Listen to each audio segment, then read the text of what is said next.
Welcome everyone to the Wayside Women's Wellness Echo. If this is your first time attending, welcome, and welcome back to all the folks who've attended before. I'm just gonna share a little bit about Project Echo and Wayside Recovery Center before we get started for any of the folks who are newer. At Wayside Recovery Center, we're a treatment facility located in Minnesota, and we provide mental health and addiction treatment services for women, children, and families. Project ECHO stands for Extension for Community Healthcare Outcomes, and Project ECHO is a movement to demonopolize knowledge and really amplify the capacity to provide best practice care. So together we have the Wayside Women's Wellness Echo. It's 1 hour long at noon each month. It's really meant to be a sort of lunch and learn style series. So it is pretty short, it's just an hour long. But the hope is to share practice and support service information that will hopefully enable participating organizations to empower all people in recovery and empower women and families to break the cycle of addiction and trauma. My name is Zora Darcourt. I'm the Director of Training at Wayside Recovery Center. And today our ECHO session is entitled Hepatitis C Basics. Our speaker for the day is Shannon Curry-Izzo, who may be familiar to some of you because she was also our presenter 2 weeks ago on the topic of harm reduction. So we're excited to have her back. And in addition to today's presentation, Shannon will also be presenting to us on August 17th on the topic of motivational interviewing for people who use drugs. So if you're new and you weren't with us last time we had a Wayside Women's Wellness Echo, I just would like to share a little bit of information about Shannon before I pass things over. So Shannon was born and raised in Buffalo, New York, and completed her master's in clinical mental health counseling and began her work in harm reduction in 2013 by working in a syringe service program. It was here she offered low threshold counseling services and eventually specialized in injection counseling and care of injection related injury. Following her presentations at the National Harm Reduction Conference in 2014, Shannon began collaborating with the NHRC as a consultant and has assisted with a variety of projects, including curriculum development and technical assistance. These national collaborations were often centered on the areas of safer injecting, overdose prevention, pregnancy and drug use, infectious diseases such as HIV, HCV, and STIs, medication for opioid use disorder, and other topics as well. In 2019, Shannon transitioned to the position of clinical trainer for a local CCBHC, where she took special interest in creating space to educate clinical staff on harm reduction as a movement, philosophy, community, and represented outside of academia, something she hopes to continue working towards on a much larger scale. Shannon began working with the National Harm Reduction Coalition full-time in September 2022 as a training and content development coordinator and continues to pursue completion of her license in mental health counseling. So welcome back, Shannon, and I will pass things over to you. Thank you so much. Welcome everybody. And if you weren't here last time, but even if you were here last time, I just want to take a second to honor all of you and tell you how grateful I am that you're spending, hopefully your lunch hour, that you're spending it here today learning about hepatitis C. So when we're talking about hepatitis C basics and everything that we're going to be going over for the next hour, I just want to manage everyone's expectations that we're going to keep this at a foundational level. When it comes to hepatitis C and treatment and things like that, the goal is to hopefully educate people enough about what the treatments can offer, that they're not the same as they used to be, and then hopefully refer them to a medical provider that can then continue that with the medication and care. Your role, as far as today is concerned, is to be able to give meaningful messaging to folks who might really need it. So if you have specific questions about medications, things like that, I can give you general information, but because every person is different, I'm going to probably refrain from giving you too specific information and ask you to link up with your local hepatitis C provider. Any questions about that? Okay. So just a quick to kind of get an idea, how many of you currently work with folks or are supporting folks who have hepatitis C? Okay, a couple. All right. If you're unsure, I could probably take a guess and say you probably do. Brenda, yeah, go ahead. Oh, Brenda's just saying yes. All right, a few people hit thumbs up. Okay. Yes, if you aren't sure, you probably are. Hepatitis C is extremely prevalent in the intravenous drug using community, the drug using community in general. We historically have looked at hepatitis C. When I say we, I mean that collectively in terms of public health, have looked at hepatitis C through the lens of baby boomers, that 45 to 65-year-old age range. And it's really within the past 15 or so years that we started to see that big uptick with folks who use substances. And we're going to go over all the reasons for why that is. By the end of today, hopefully you'll be able to recall some of the most common risk factors for someone when it comes to contracting hepatitis C. You're going to be able to explain how some of those past treatment options compare to the current ones that we have. Just kind of a quick one word, if you want to pop it into the chat, how would you describe, if you know anything about it, how would you describe the past treatments? One word. And if you're not sure, it's totally okay. Long. Yes, Nicole, long. Anybody else? Painful. Brian, absolutely. Yeah, so we're talking about the old treatments were, as people have described it to me, completely brutal. Not very effective. Yep, Teresa, you're absolutely correct. So we're going to talk about that because not a lot of people know that we have seen an incredible improvement with treatment. Also, a lot of people don't trust that we have had this incredible improvement. So we're going to talk about that a little bit. We're also going to look at some of those barriers to treatment that folks who use substances face and some harm reduction strategies that can prevent the transmission of hepatitis. Okay, so what is hepatitis? Oh, it's not on full screen. Oh dear. Let's fix that, shall we? Apologies. I'm going to redo this. Thank you so much. Oops. And now I already gave you the answer. But if somebody wants to go ahead and tell me what is hepatitis, how would you explain it to somebody? You can unmute yourself if you'd like. You can pop it in the chat.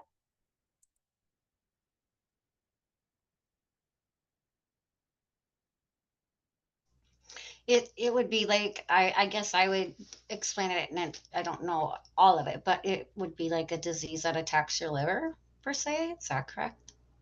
That's a fantastic, very easy way to conceptualize hepatitis. Does anybody know how many kinds there are? When we're talking about viral hepatitis, how many? 3? No, 3, 4. Go up one. There's actually 5 that we're going to talk about. So get ready, folks. When we talk about hepatitis, what does it actually mean? It literally means inflammation of the liver. That's literally what it means. It can be caused by a whole bunch of different things. A lot of times folks are familiar with FALDS, so fatty, it's when your liver gets really fatty because of heavy alcohol use. There's also non-alcoholic fatty liver disease. But these are all different things that can contribute to just general inflammation of the liver. So different medications, different herbal supplements can cause inflammation of the liver, different industrial chemicals, Tylenol, excessive amounts of ibuprofen. Hepatitis in and of itself, that general inflammation can go away on its own. Sometimes it needs intervention. Sometimes it needs medical follow-up and treatment. But there are many other different ways that our liver can become inflamed. So there's autoimmune hepatitis, there can be bacterial hepatitis, but the ones that we're going to be focusing on today are viral hepatitis. And if you want to know how to properly pluralize it, because this comes up an awful lot, even with myself, it's hepatitis or hepatitis. So that is the proper way to pluralize hepatitis. But today we're going to be focusing on hepatitis A, B, C, D, and E. And we're going to get some of the other ones out of the way and then focus on hepatitis C, which is hopefully why you're here. But I want you to know about some of the other types because anytime a person has more than one infection with viral hepatitis, the risk of damage to their liver grows exponentially. So let's talk about hepatitis A. That is fecal oral transmission.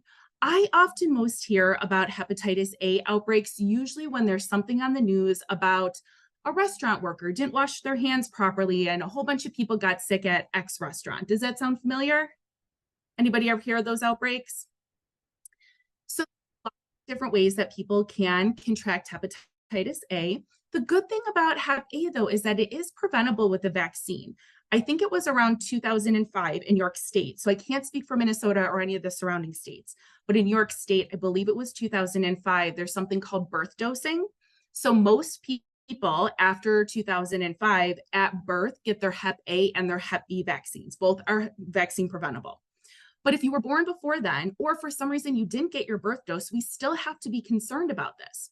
Hepatitis A doesn't get a huge PR boost, I think, in public health because we so rarely see it. And interestingly enough, most people who contract hepatitis A, they go on to clear it on their own, and then they have lifetime immunity. Some people have some not so great symptoms, but the majority of people who contract hepatitis A, they're going to be okay. That, however, is not everybody. And if you have other chronic conditions, you have other things that you're struggling with, that's going to make you more vulnerable to the effects of Hep A. We can learn some of those lessons directly from observing the outbreak that happened in Kentucky. I don't know if anyone's familiar with what happened. This was in 2017, and they are still dealing with the fallout from this. So in 2017 in Kentucky, there was a massive hepatitis A outbreak. A little over 4,000 people were affected. So 4,000 people developed acute hepatitis A. Of that 4,000 people, about half of those individuals had to be hospitalized for their symptoms. So I want you kind of to think about what that means, what hospitalization means. It means time away from family. It means time away from work, reduced productivity, medical bills, if you don't have great insurance, even if you do have great insurance, right? So about half of those individuals had to be hospitalized. And last I checked, there were up to about 68 people had died as a result of some of those symptoms. Who were the folks that ended up dying? Anyone want to take a guess? Who was most likely to have a fatal response to this? Infants. Not so much, but Tony, immunocompromised for sure. Michaela, the elderly, absolutely. So people who had some sort of diminished immune system. That also means people who used drugs, right? So we can still see the fallout from this. It is still serious. We still have to take it seriously. So whenever you're doing health screenings and things like that, having a conversation around hepatitis A is still important. I hear it often just really not talked about because people are like, it's not that big of a deal. It is a big deal. It absolutely is a big deal because we have vulnerable folks out there that we know for a fact are still dying when these outbreaks occur. So, hepatitis B, this one is really interesting. So the harm reduction movement started back in the 70s, actually, in the Netherlands in response to the hepatitis B outbreak. So the hepatitis B vaccine was considered to be the first anti-cancer vaccine. But hepatitis B, interestingly enough, the younger you are when you are infected with Hep B, the more likely it is that you're going to become chronically infected. There are some treatments for chronic hepatitis B. They are not fun. They are not always very effective. They are nowhere near the treatments that we have for hepatitis C. So this hepatitis B can be very problematic for folks, especially the younger they are when they're infected. Hepatitis B is also incredibly resilient. We're going to talk about the resilience of hepatitis C when it's outside of the body. Hepatitis B is much more resilient outside of the body. So how is it spread? It's spread very similar to HIV. So blood, semen, vaginal fluids. And then we have hepatitis D. So hepatitis D is an incomplete virus. You cannot contract hepatitis D unless you already have hepatitis B.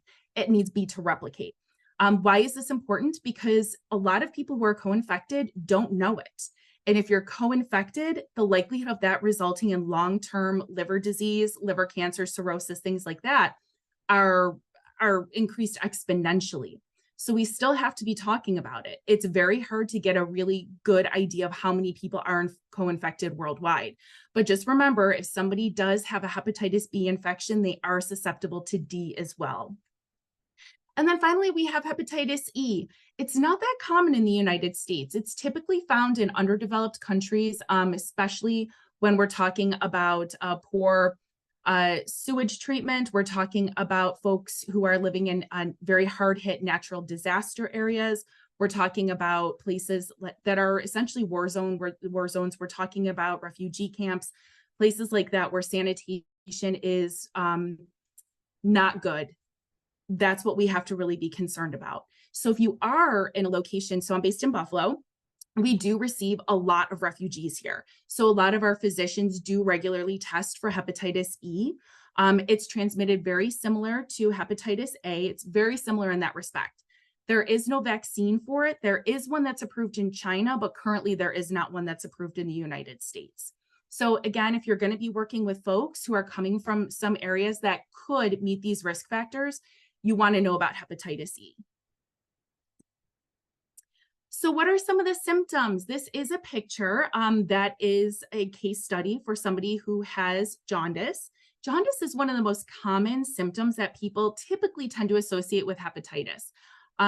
But interestingly enough, not a whole bunch of people who have hepatitis actually present with jaundice.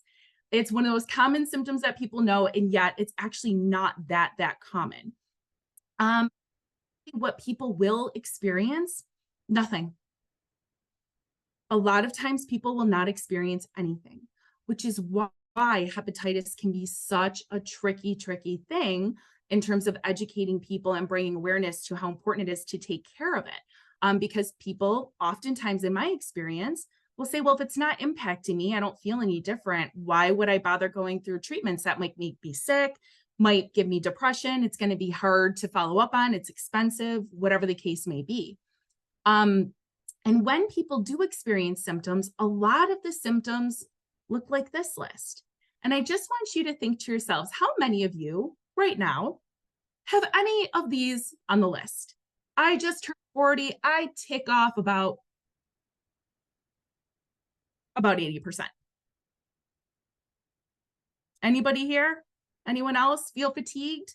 Some abdominal pain every once in a while, some joint pain, your appetite's not always great.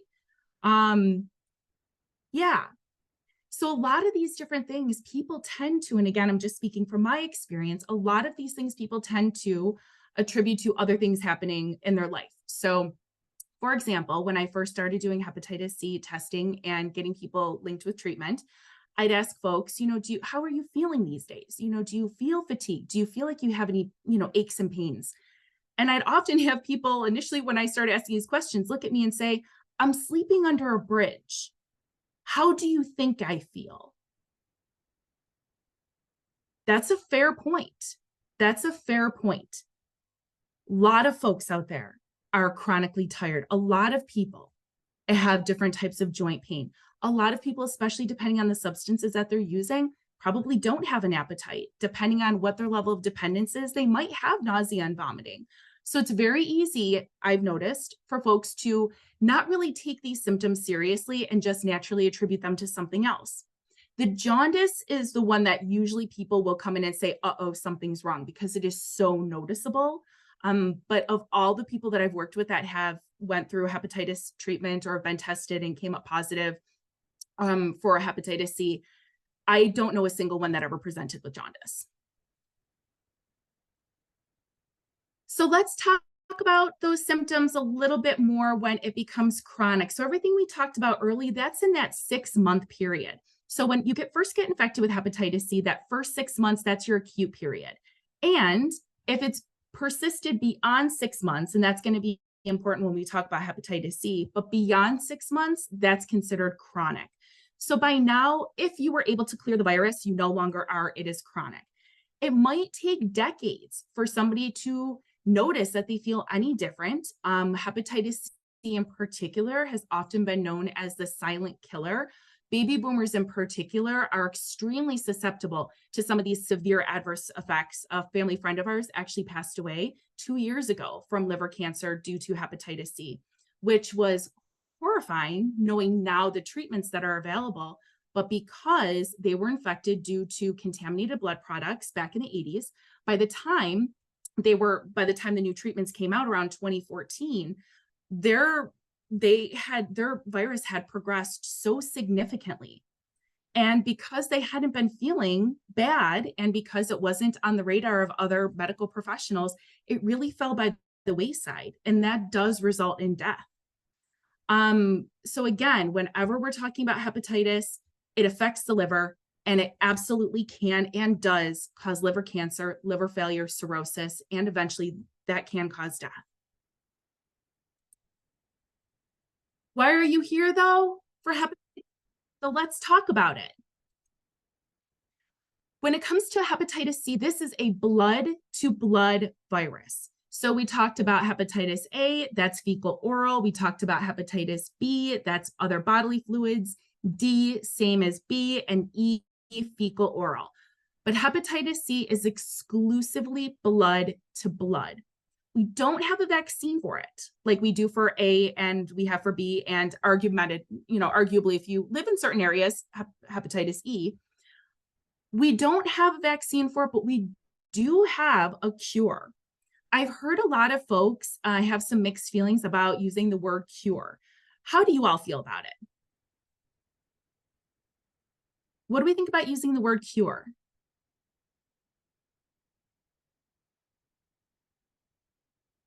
Anybody have strong opinions or hear anything about that?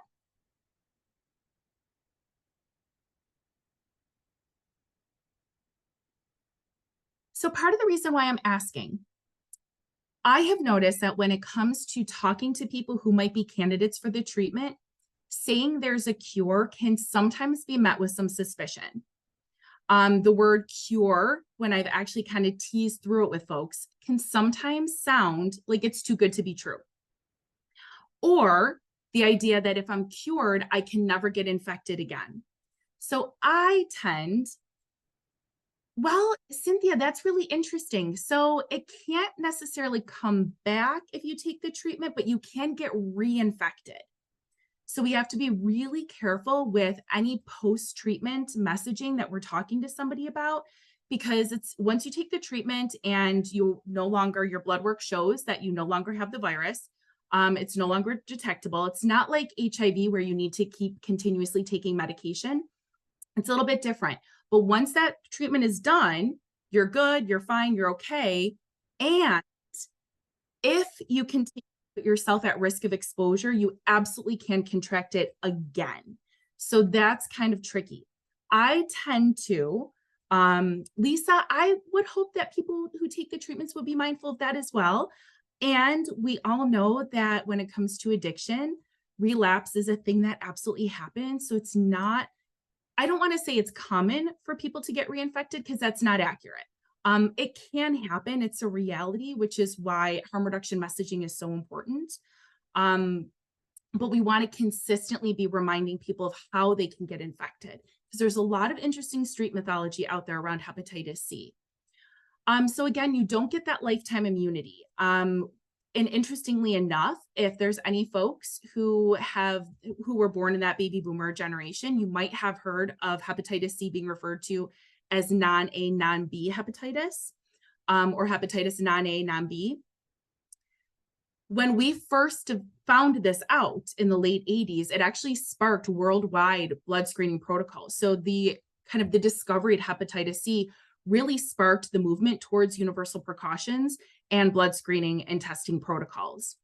There are 6 different genotypes of hepatitis C. 1A and 1B are the most common in the US, and I am very happy to report that the treatments we have available today can and do target all different genotypes. Before I get into the list, and you can all read this, I want to focus on that last point. Any person who is requesting should receive testing. I can't tell you how many folks would come in for testing and initially, when I would have to do rapid testing, we're going to talk about what that means in a minute, they would have to check a box because tests are expensive. And I'm sure you all know how that works, right? We have to demonstrate that there's a need for something. So somebody comes in and they say, I would like to get tested for hepatitis C. And I'd sit down, I'd have to go through the list and say, okay, well, what is your risk factor? And if they did not have a risk factor, technically, at the time, I was not supposed to proceed with testing, or I was to refer them to their primary care provider.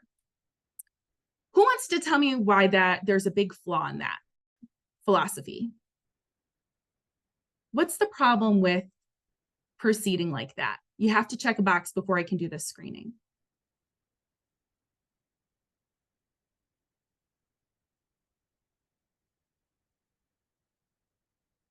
Anybody?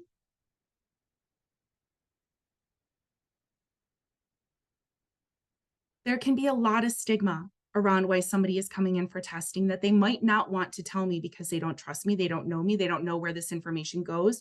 Regardless of how much I might reassure somebody it's kept private, it's confidential, some folks don't really want to talk about it. Now, obviously, that can make my job of offering harm reduction and prevention messaging a little bit harder. But ultimately, if they walk out of there because I'm not going to test them, then they're not going to have the information needed to be able to protect themselves and others. So, general rule, any person who requests testing should be offered testing, regardless of what box they check. We do encourage one-time screening for anyone who's over 18. There's universal screening. Anytime somebody is pregnant, they are to be tested for each pregnancy. Someone who's living with HIV/AIDS, anyone who has a history of drug use, no matter how far it's going back, is encouraged to be tested. And then we have folks who are what we kind of refer to as generationally high risk. So these are folks who might have received blood products, gone through hemodialysis, had clotting factor concentrates for hemophilia, in those decades where blood screening and testing was not including hepatitis C. So the likelihood of having a contaminated blood product would have been pretty high. But again, any person who is requesting testing should receive it. Does anyone have any questions about? I'm so happy you mentioned that, Cynthia, because we are going to talk about that. We are going to talk about tattoos. Yes. Some other things too to kind of keep in mind. One of the other risk factors that I would ask people about was like household contact. Now, household contact can mean more than people living in your house. It could also mean people who are incarcerated. It's not uncommon for people to share things, nail clippers and so forth. Microscopic amounts of hepatitis C, of microscopic amounts of blood can still contain the virus. And when it comes into contact with somebody else's open wound, that can absolutely cause an infection. Tattoos, absolutely. Anytime somebody has a tattoo that is in an unregulated or unlicensed setting, we definitely want to make sure that they are getting tested. And also, things happen sometimes. So if you've ever had a tattoo, never a bad idea to get tested just to be on the safe side. And also, especially if somebody's been incarcerated and they have tattoos, those jailhouse tattoos, those are incredibly high risk. We're not talking about sanitized conditions or anything like that. So just keep that in the back of your mind. Also that, and this actually never occurred to me until it was posed to me. There was an individual who came in once who wanted testing and really didn't check any of the boxes, but they were talkative. And I said, you know, what is bringing you in? And they said, well, I heard that this, blood to blood exposure, they had seen a PSA for it on TV. So I said, I thought I should come in. I said, okay, did something happen? And they said that they were a security guard. And when they were patrolling a building, they were mugged, and there was a big blood exposure because they had been hit in the face. Now, if you know anything about anatomy and how that works, if you get hit in the nose, that bleeds, your nose bleeds. Not only that, but the cut from the teeth. So he had his teeth were bleeding, which tells me that the other person probably had an open wound on the knuckles his nose had been broken. It was pretty serious.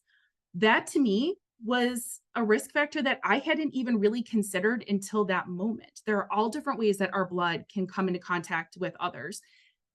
We might not think of some of those different risk factors because they're not ones that we come across in everyday life, but they absolutely do happen. So again, an open wound has to come into contact with that infected blood.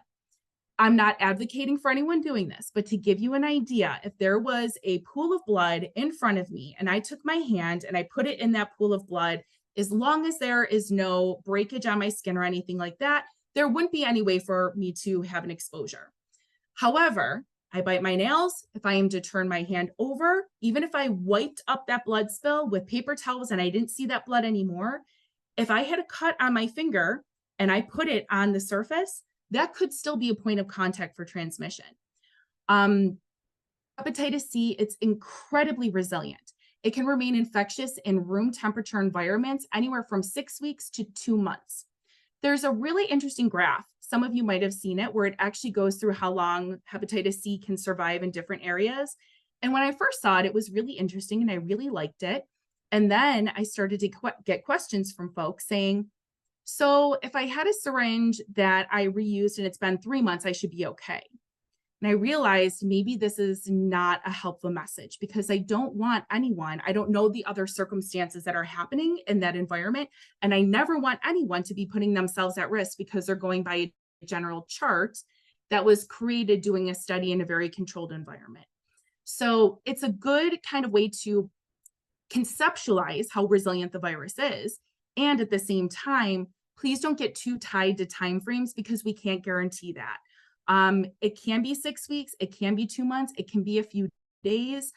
Do we really want to risk giving people an exact date that the virus might have died? Probably not. So the key message and the key takeaway would be, it can live in different environments for a couple of days, up to a couple of weeks, up to a couple of months. And that's why we really want to be encouraging folks to use New Works every time. And if they can't have New Works every time, then they're at least not sharing and they're reusing their own. So remember, harm reduction is plan A through plan Z. Hopefully, plan A would be to get New Works every single time. Plan B might be to reuse just your own. Plan C might be if, sero sorting. So finding other folks who, regularly test. It's not perfect, it's not great, but it's better than doing nothing. So we want to find out what the person is willing and able to do with the resources that they have. We also know that bleach, when it comes to hepatitis C, it has limited efficacy. It's better than doing nothing, but we can't guarantee that it's going to completely kill the virus. And once again, it is highly, highly infectious in the drug using community. So how tested? Does anybody here at your agency offer any of these 3 options for testing that you know of? Cindy, do you know which one do you offer? Do you know by any chance? We have a conversation for change and they come in and do the rapid test. And if it checks positive, then they go up further with the other testing. Perfect. Okay. Anybody else? Is anybody here doing the DBS, the dry blood sample? Typically, what we'll see in community-based organizations as that first line is a rapid test. Why? Because it's easy. It's a finger stick. It takes 20 minutes. The flaw in that, though, is it only detects antibodies. It does not tell me if you currently have the virus. It just tells me at some point in your life you did. So it's important to have that conversation with folks. If we ask them when we're doing our initial screening and we say, have you ever been tested? And they say yes, we ask them what the result was. If they say it was positive, this will pop positive. We can't tell them if they've been reinfected. I've had people come back and say, I want to know if I've been reinfected. I can't tell you. This test only tells me if you've ever been infected in your life. Because once we have the antibodies, and that's what this one detects, you never get rid of the antibodies for Hep C. They're always there. So that's what this detects. It's very effective, though, in terms of screening. So just like Cindy mentioned, if somebody has a positive result on this, we know that they have been exposed. We don't know if the virus is active, but we do know that additional testing is needed, which is typically where the RNA test comes in, or you might know it as the PCR. So this is your blood draw. It can take a couple days for results to come back, but this is going to tell us if you have an active virus. So what are some of the limitations with the blood draw that you can think of?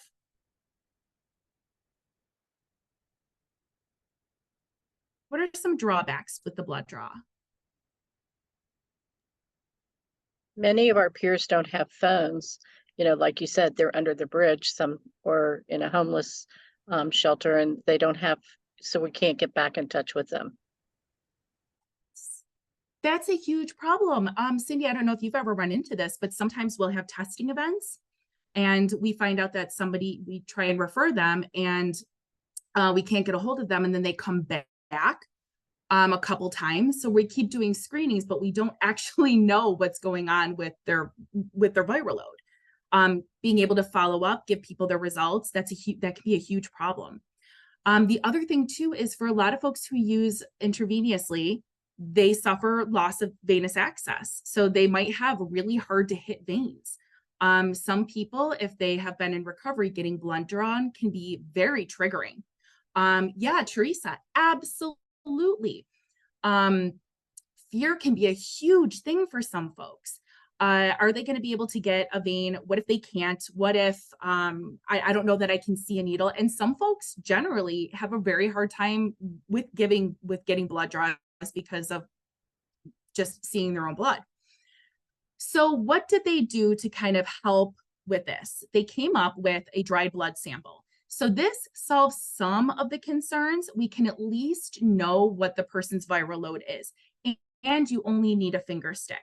Last I checked, this was not something that was being rolled out widespread, but it is an option. So you can always, if your program doesn't offer the dry blood sample, ask about it, see if your local health department is in any process of trying to get these rolled out. It's very similar to the one that was used for HIV. I know a lot of programs have moved away from that and they have more, they can do the antigen testing, but the dried blood sample, it can be done right with the rapid test. So if folks come in and they say, I think I've been exposed, I'll do the rapid test and then I'll do the dried blood sample right along with it. You use a thick enough blood, the thick enough stick, you can get a good amount where you can do both at the same time. You send it in and it will tell you if that person actually has a viral load, if they actually have the virus. It might still be challenging to get a hold of that person to give them their results, but you as a program have it if they do choose to come back. And it eliminates some of those blood draw challenges. And testing day, May 19th. Here, if you've never had an experience with testing, does that sound confusing to you, keeping track of some of those? Or maybe if you can kind of think about back to when you first started testing or referring folks, was it a little confusing?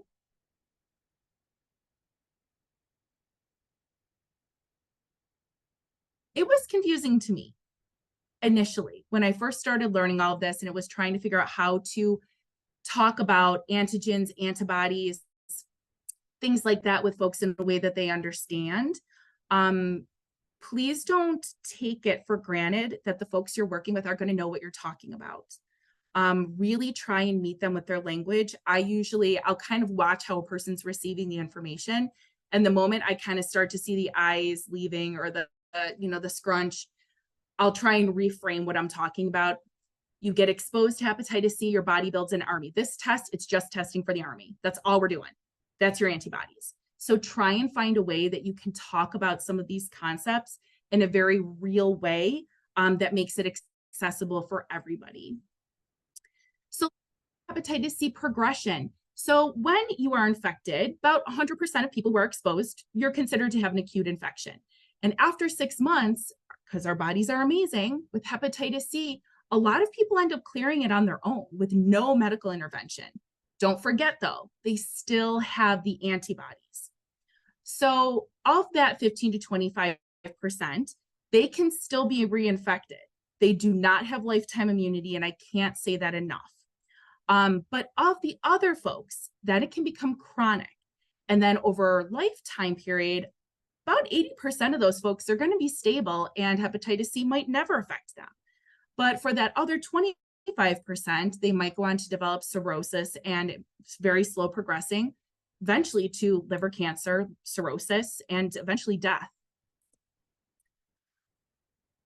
I know this title might seem very crass.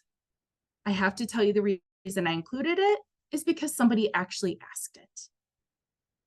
Why are we devoting so many resources when it's not that many people at the end of the day who are going to have these adverse effects? I don't think I need to justify this response to anybody on this call, but a little over 10% of a population, I still think that's considerable. And even if it was 1%, those are still human beings that still deserve treatment and still deserve education and knowledge and empowerment. But if you do have folks that pose a question like this to you, especially when it comes to funding and things like that, you can break it down this way. So about 100% of people, you're going to have acute hepatitis within 6 months. 20 of those folks might resolve it, but 80 will go on to have chronic. Of those with chronic, about 64 are going to be stable. And out of the 16 left, 4 will develop cirrhosis and about 12 will slowly progress towards liver cancer, liver failure, and death. That's not an insignificant amount of people. I found, though, unfortunately, when people look at percentages, it doesn't always click the same way it does when you actually talk about the number of people. So this can be an easy way to break it down. So why again? Because a lot of the folks who are going to be in that fatal category, those are people that are struggling with a lot of the different conditions that accelerate this process. Things like HIV, hepatitis B, folks who consume alcohol, medications that are hard on the liver. There are certain HIV medications that are really hard on the liver. There are certain autoimmune medications that are hard on the liver. There are many medications that you probably have in your medicine cabinet or that you've purchased over the counter that can be really hard on your liver with long-term use. And if you don't have a compromised liver, it might be, no harm, no foul because your liver's healthy. If you already have hepatitis C, though, now we're talking about accelerating this process. So I promised you we were going to talk about some of those past and current treatments. So when I asked you in one word, how would you describe the previous treatments? And I told you many people describe them as being absolutely brutal. We're talking about things like interferon, ribavirin. They are broad spectrum antivirals, which means we cross our fingers and we hope that it's going to help this person. And typically, most folks were not even going to be treated with these medications because they were unreliable, because of the side effects, until their hepatitis was so progressed that it needed to be treated. So now these are folks who are very ill, right?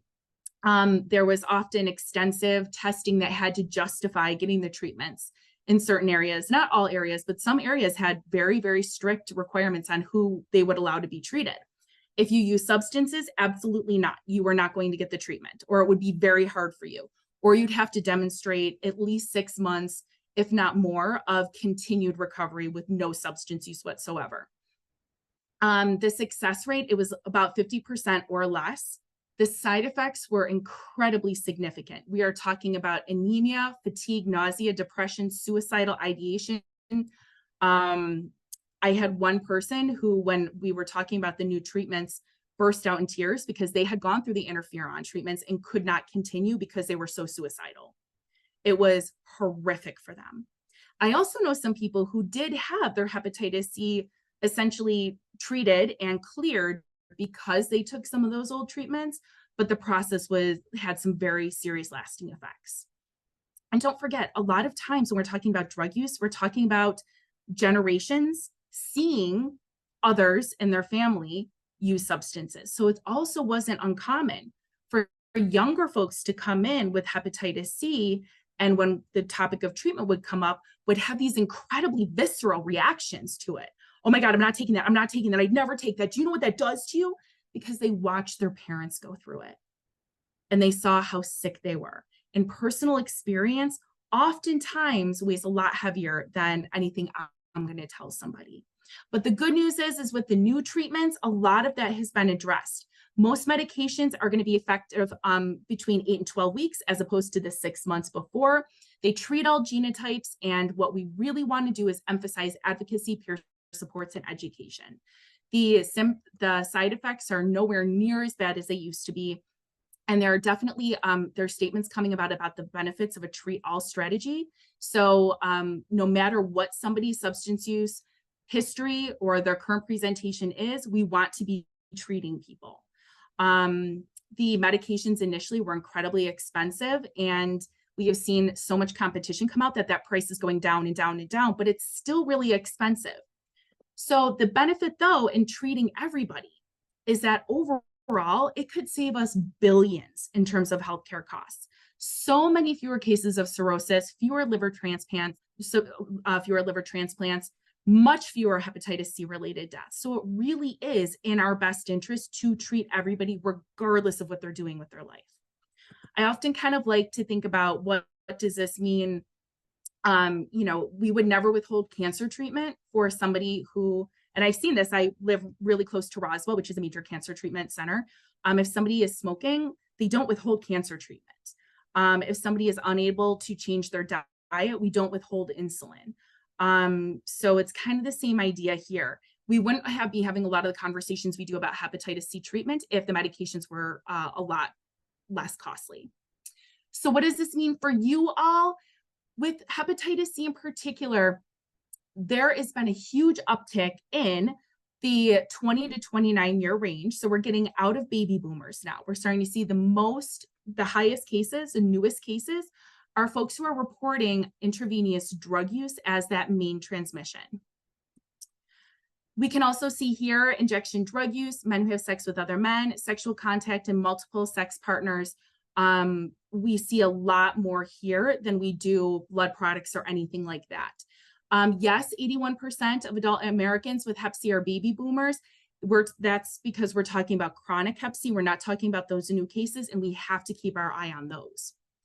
So people who use drugs, specifically inject, account for about 60 to 70% of those new Hep C infections. And we see these massive outbreaks in states all across the country. And even more worrisome is we see about 57% of female cases in New York State anyway, but this is mirrored across the country.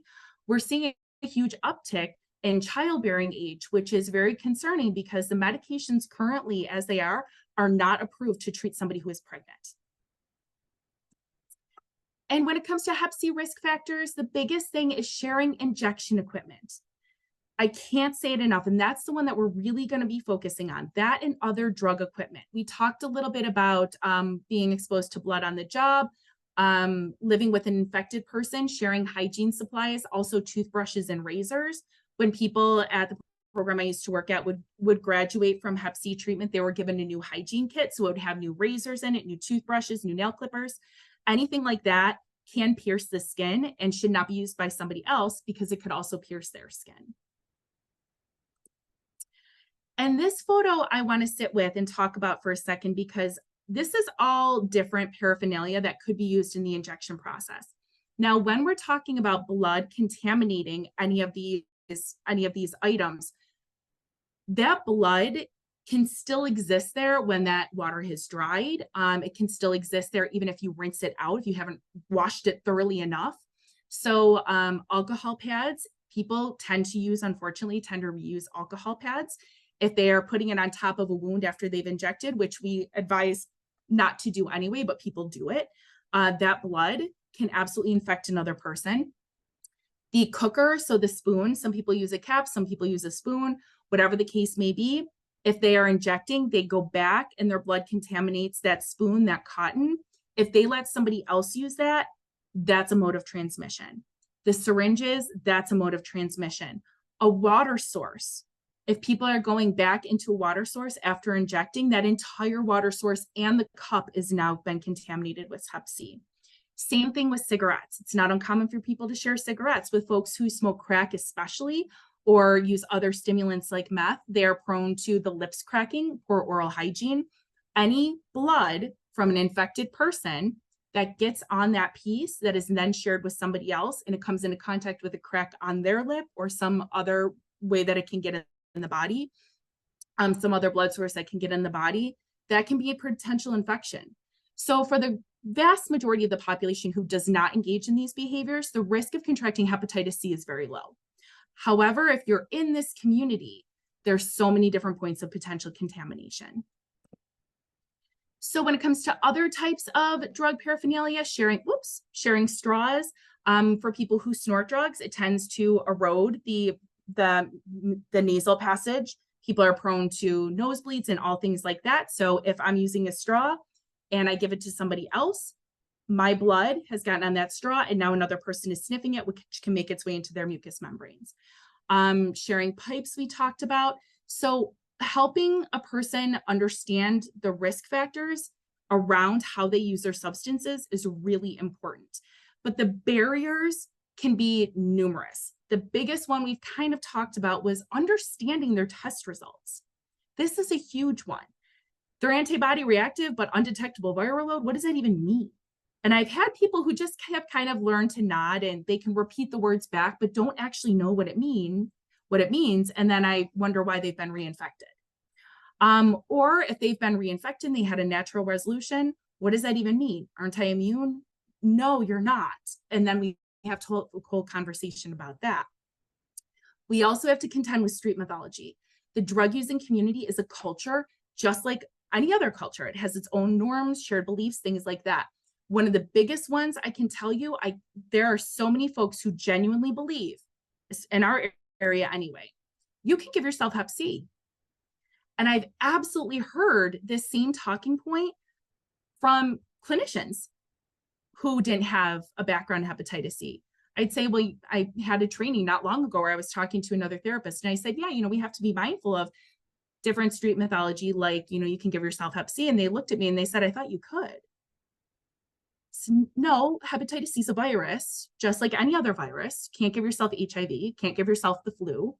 But what I think has happened is there's been so much emphasis in the harm reduction community on syringes and not sharing syringes that when people find out that they have hepatitis C, well, I mean, I reuse my stuff. I know I'm not supposed to. And I can kind of get an idea, even in the documentation that I go over with folks prior to testing, I'd say, have you ever shared anything? And they'd say, oh, no, I've never shared anything. I'd say, okay, well, what about your cotton, your water, your cookers? Oh, well, yeah, I shared those, but like that doesn't count. It absolutely does count. So we have to make sure that people have the knowledge there. We also know that media marketing has traditionally targeted baby boomers. If you've seen any commercials for any of the different, for Harvoni or any of the other medications that are out there, they've gotten better in the past year or so, but traditionally they featured folks who looked very well-to-do and were definitely of advanced age. So it's easy. And I've had people say, well, it doesn't matter, I'm young. It's fine, I'll be okay. Media marketing can go a really long way. There's also lack of access to physicians who know how to provide treatment or feel comfortable being able to provide the treatment. And just like Cindy had mentioned before, whenever there are folks who might be unhoused, unsheltered, it can be really difficult to follow those folks and make sure that we are getting them in treatment and that they're able to take it in a continuous way. But when people are in and out of incarceration, in and out of rehabilitation, survival driven, they're in hospitals, that can be a very big ask.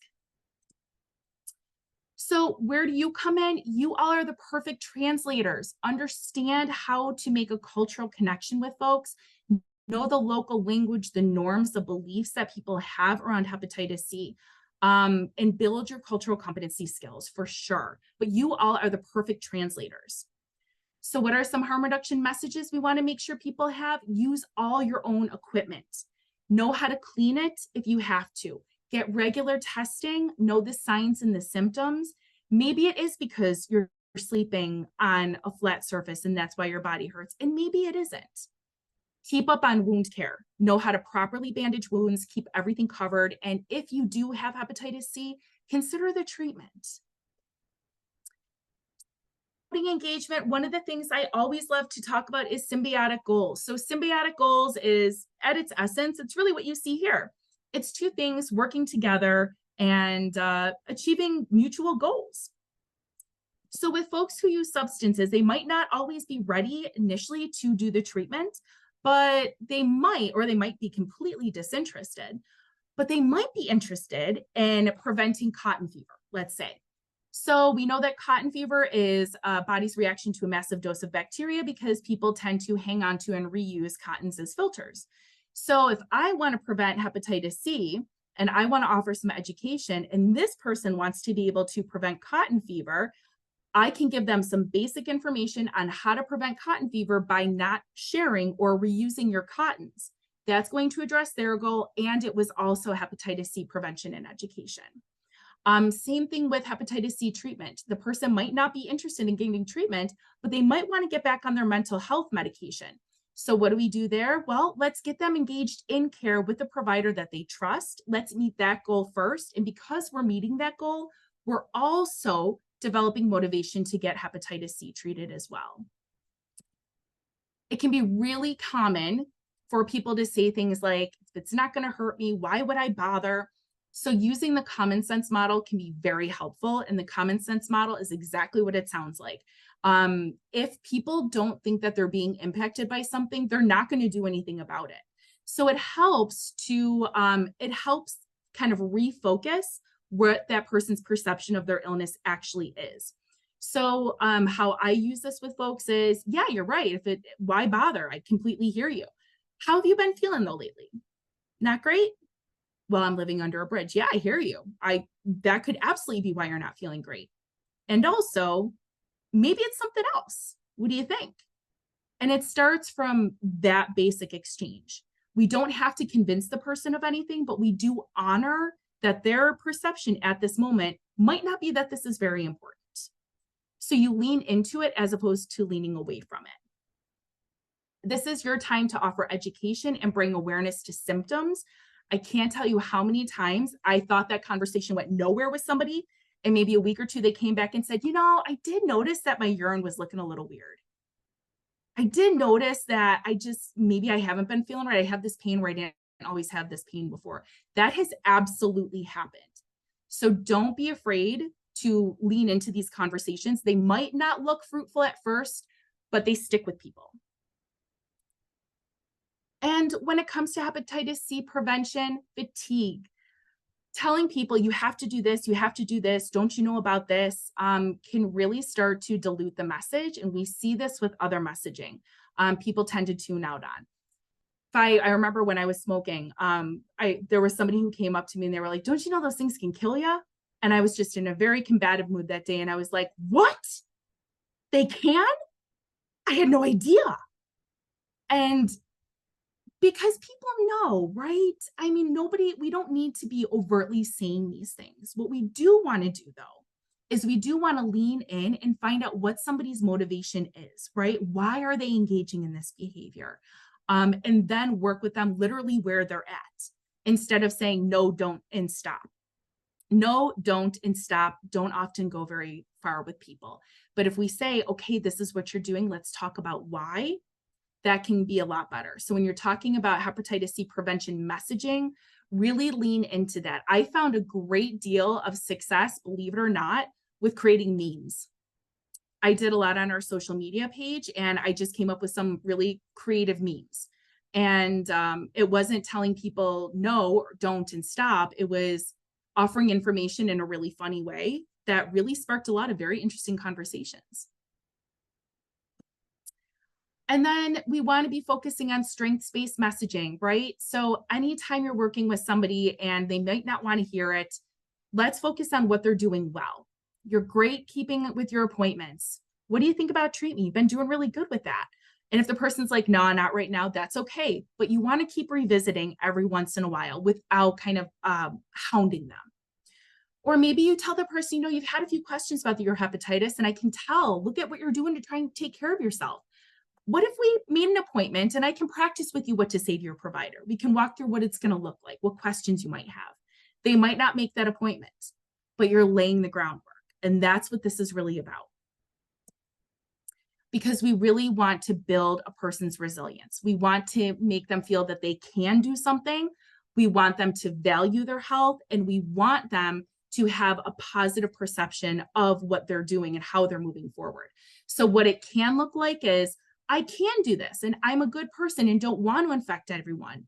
And it was hard, but I'm a survivor. That's kind of the internal monologue that we want, as opposed to, I'm never going to be able to get treatment. There's no point. I don't deserve this after everything I've done, or I don't get why all these things happen to me. So we really want to be focusing on this. We want to be building that resilience. And that really only happens with highlighting someone's strengths. So again, why does this all work?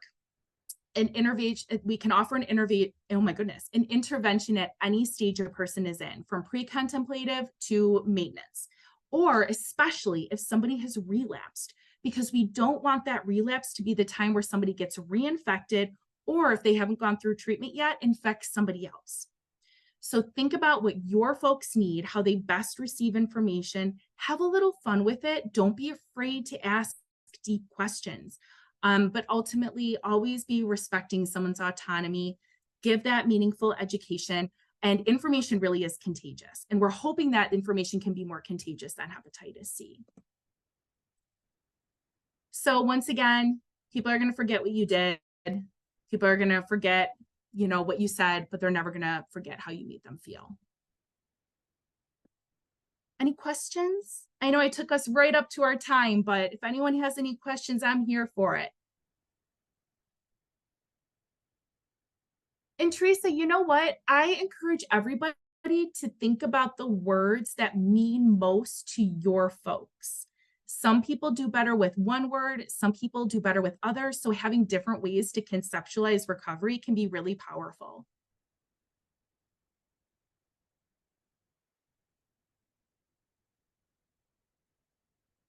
I think that's all. But of course, you can always reach out to me. My information right at the top. If you want, you can always send me an email if you want further information. And again, if you want to know more about this, please reach out to your local hepatitis C provider if you have specific questions. Thank you, Shannon. That was super informational. I know I learned a lot today too. So